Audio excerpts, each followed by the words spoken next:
Vice President Sara Duterte tutuluyan nga ba mga sangkay ng Senado?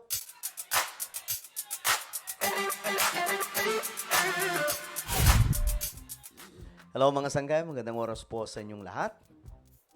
Sa mga nanonood ngayon, mag-comment po kayo ng #SolidSangkay kasama po ang inyong mga lugar para magkakilala po tayo dito sa YouTube.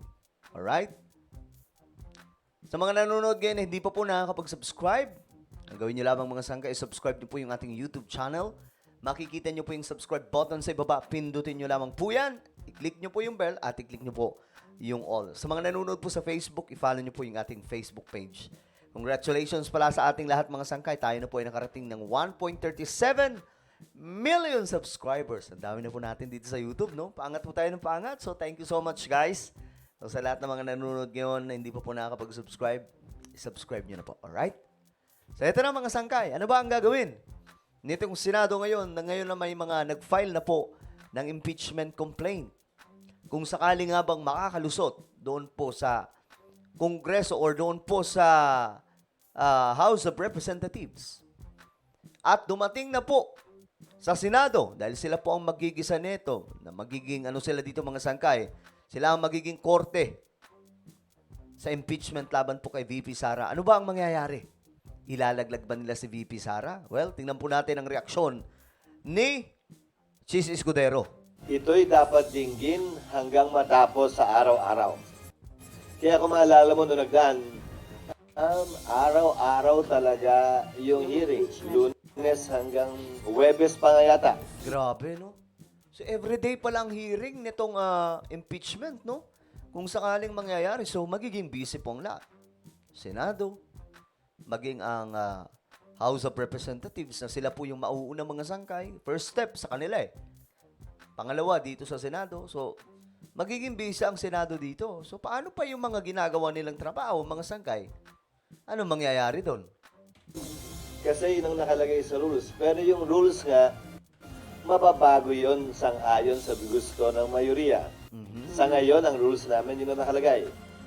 Pagbobotohan sa impeachment court ang magiging schedule ng impeachment trial o mga pagdinig kaugnay ng pagpapaalis sa pwesto kay Vice President Sara Duterte. Alam niyo mga sangkay, medyo masalimuot itong planong pagpapaalis kay Vice President Sara Duterte as VP. Medyo masalimuot itong mga sangkay. Kasi siyempre, pag dininig po yan, marami din po mga supporters dito, mga DDS. Iba nga naaway tayo mga sangkay. 'Di ba? Kasi iniisip nila na hindi tayo neutral. Ako mga sangkay, ulitin ko, neutral po ako sa mga ganitong klaseng usapin. Pero kung tatanungin nyo ako kung ako ba ay pro-government po ako. Dahil kagaya po nung panahon ni former President Duterte, tayo din po ay sumuporta dahil siya po ang nakaupo. Ngayon na si PBBM ang nakaupo, nire-respeto po natin at sinusuportahan po natin. Ngayon, sasabihin ng iba, paano yan? Bangag ang Pangulo. Paano yan? Adik o kung ano pang mga paratang. Well, hindi po yan napatunayan. Wala naman pong patunay dyan mga sangkay. Marunong din naman po tayo mag-isip. Hindi tayo mangmang. No? Kung may napatunayan sila mga sangkay, hindi ko call out po natin. Pero kung gawang AI lang yan, gawang chismis ng barbero lang mga sangkay, well, no way guys. No way. Alright? So ito mga sangkay, tuloy natin. Ito ang sinabi ni Senate President Francis Chis Escudero sakaling umabot sa mataas na kapulungan ng Kongreso ang impeachment complaint. Ayon sa Senate leader, maaaring isagawa ang impeachment trials kahit naka-adjourn o walang schedule ng mga sesyon sa plenaryo ng Kongreso. Bagaman hindi nito makumpirma kung kakayanin pa ng panahon na tapusin ang impeachment proceedings sa ilalim ng 19th Congress dahil nalalapit na ang halalan sa susunod na taon. Hindi ko kayang sabihin kung may oras, pero anumang trabaho ang ibabato sa Senado, susubukan namin gampanan dahil tungkulin namin yun.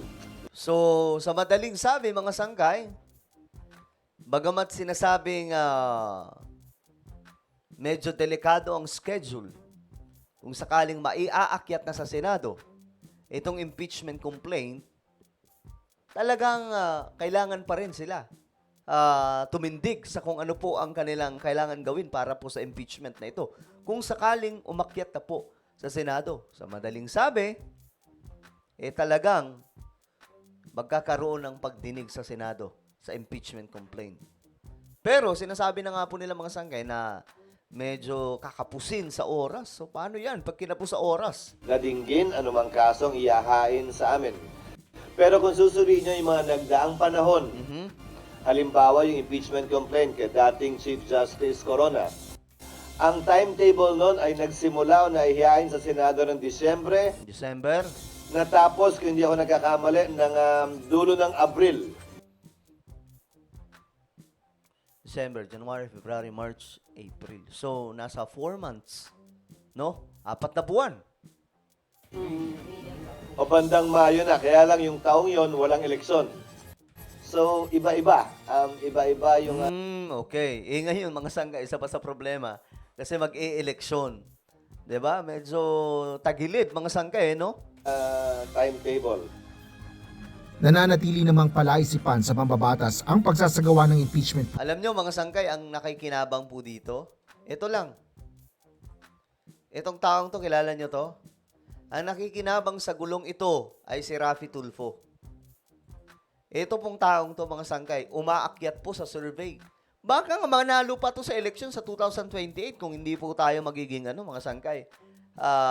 Hindi po natin titingnan yung mga numero, yung datos mga sangkay ng mga survey.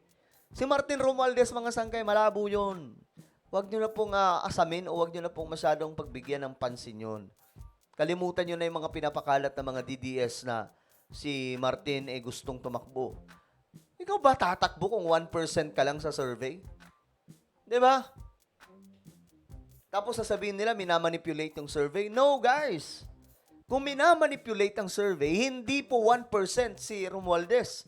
Malamang pwede siyang umakyat to 10%, to 20% pagdating po sa presidential survey. Pero hindi, mga sangkay. Kaya ako, medyo nalalabuan ako sa mga paratang na si Romualdez ay may binabalak na tumakbo sa pagkapangulo. Tingnan po ninyo yung numero, mga sangkay, napakababa. Tuloy natin. palaisipan sa mambabatas ang pagsasagawa ng impeachment proceedings kung aabuti na ito ng 20th Congress. Isa pa to sa problema ko, mga sangkay, kasi ito mga nag-file ng complaint ng impeachment. Alam nyo na to kung mga anong grupo to eh. Diba? Alam po nating lahat kung sino-sino ang mga to. Na tayo magbolahan dito. Ito nga si Raul, oh. Andito yung leader ng bayan muna. Diyos. Andito yung hari ng rally.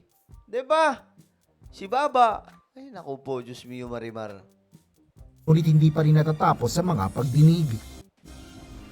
Isa pa sa mga alalahanin sa pagsasagawa ng impeachment trial sa mataas na kapulungan ng Kongreso ay ang mga nakasabay na schedule ng pangangampanya ng 7 re-electionist senators o mga senador na tatakbo muli sa 2025 elections. Gayunman, binigyan diin ni Senador Escudero na dapat gampanan ng mga senador ang kanilang mga tungkulin sa impeachment court.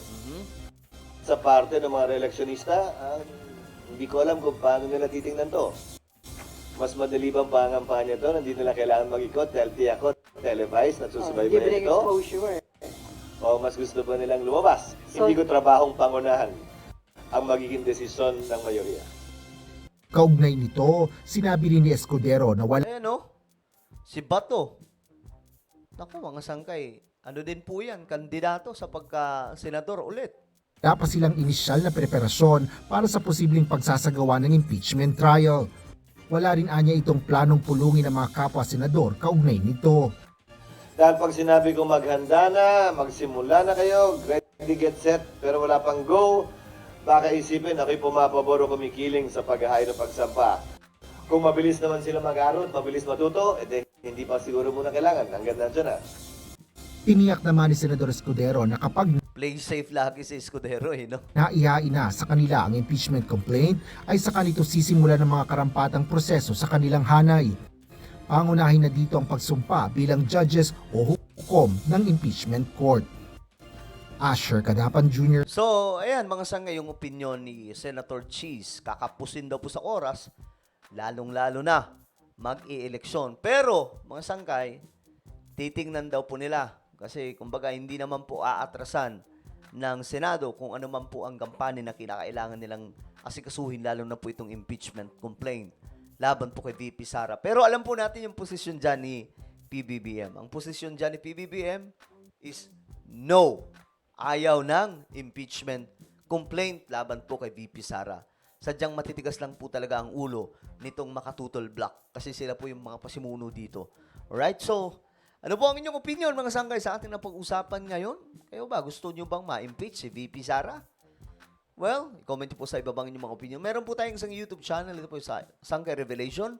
Hanapin nyo po ito sa YouTube, guys. Nako, magaganda po yung topic natin dito patungkol po sa mga nangyayari sa ating mundo. Alright, so kapag nakita nyo na ito mga sangkay, i-click nyo po yung subscribe, i-click ang bell, at i-click nyo po yung all. Anyway, guys, meron po tayong isa shoutout lang saglit, mga sangkay. Ito po ay si Sir Nap na isa po sa mga nagwo-work doon po sa Fisher Mall ng Quezon City. Doon po ito sa National Bookstore. Alright? So, Sir Nap, isa pong solid sangkay. Shoutout sa iyo and God bless you and hope to see you again sa Fisher Mall. Alright? So, ako na po ay magpapaalam. Mag-ingat pong lahat. God bless everyone.